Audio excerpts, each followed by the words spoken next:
Hello mga kol, welcome back sa ating YouTube channel, Sorpas TV. Sa bago lang sa ating channel, huwag niyo kalimutang like and subscribe.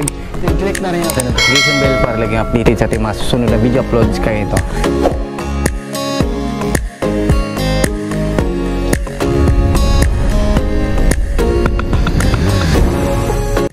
Ngayon mga kol, ipakita natin yung ating Mazda Scram Wagon Smiley Edition K6A engine, 660cc, 63 horsepower, 4-speed automatic transmission. All-wheel drive po ito mga kol.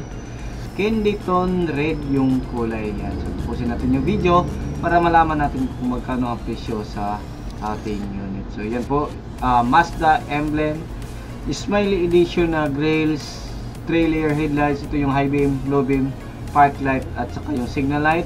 Ito yung ating fog lamp, meron siyang chrome. Yan, so meron tayong steel bumper dito, black yung kulay na gusto ng ating customer. Fully tinted, yung side mirror original, auto fold. Yan, so black yung gitna para pag tinignan sa malayuan, parang buong salamin. Dito meron tayong chrome handle. Din dito meron tayong 14 inches Magwells Japan original.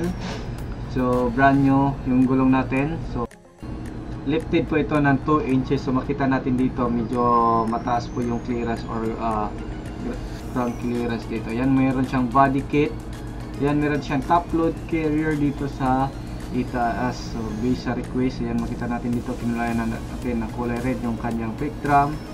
So yan yung spare tire natin. Yan, so yan po yung lift up natin na 2 inches sa likuran natin. Yan, so fully undercoat po yung unit natin. Yan po yung tail light sa mga every wagon na Smiley Edition or sa mga Mazda Scram wagon. Ito, buo po yung back glass natin. Yan, meron tayong spoiler, third light.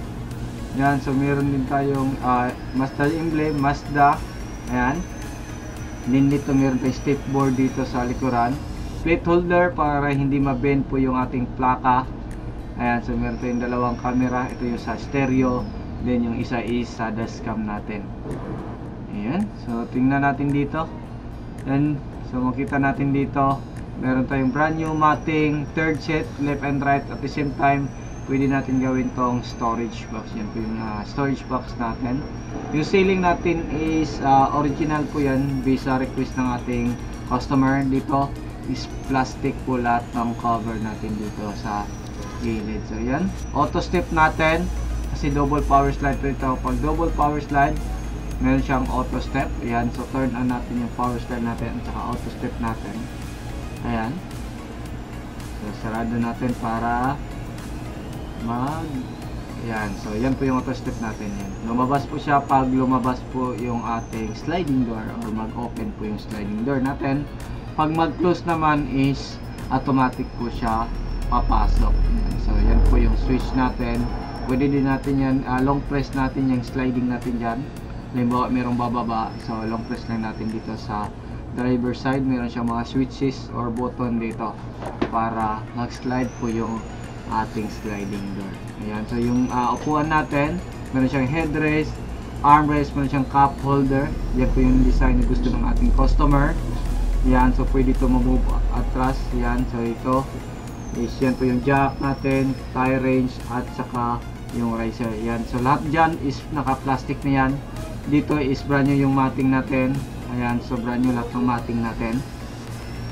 Yan, ito meron siyang headrest, armrest, meron siyang cup holder dito, din meron siyang extra lagayan.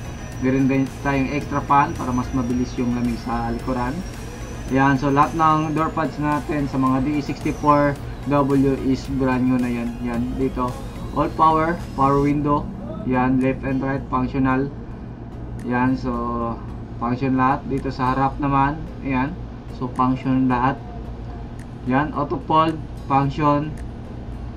Yan, so angat natin yung mga window natin. Then dito meron tayong digital temperature gauge. Yan, so ito meron tayong dashcam, 9 inches under touch stereo with reverse camera, overdrive switch. Yan, overdrive switch natin is nag-function po yan. Hazard switch. Ayan, so dito yung aircon switch natin, then auto. Ayan, so meron din tayong coin pocket dito. And yan, cigarette filter, lagayan ng mga yan, so glove box. Then dito yung dashboard natin is back to original po yung kulay natin. Roam light, then dito meron tayong lagay ng sunglasses. Yung sun visor natin, yan, left and right kompleto po yan mga kol. Yan, then dito, open natin. Yan po yung hood opener natin. Yan, yung accelerator pedal, brake pedal, din yung ating parking brake pedal. So, check natin dito sa hood natin kung ano yung nandito. Ayan, so yan po yung ating stick. Ayan, so windshield washer reservoir, quick fluid reservoir, din yung ating coolant reservoir. So coolant po yung ilalagay natin dyan mga kol para mas tatagal po yung ating unit. So ito yung radiator cap natin. Yan, naka-seal po yan lahat mga kol para hindi po papasok yung tubig or masamang amoy galing sa labas natin mga kol. Ayan. So check naman natin yung ating makina. So ayan po yung makina natin mga kol. Yun.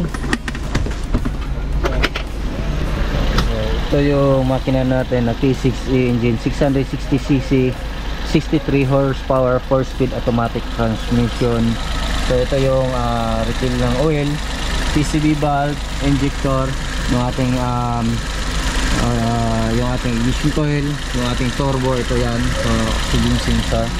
So check naman natin sa kabilang side mga kol. So check naman natin dito mga kol. Ayan, ito yung ating hood.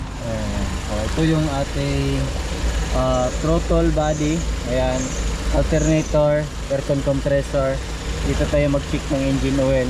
Then yung ating ATF, yung ating automatic transmission fluid, main fuse box, then yung ating air filter housing, then dito yung ating ECU ng ating makina. So yan. So try natin yung power. Ayan.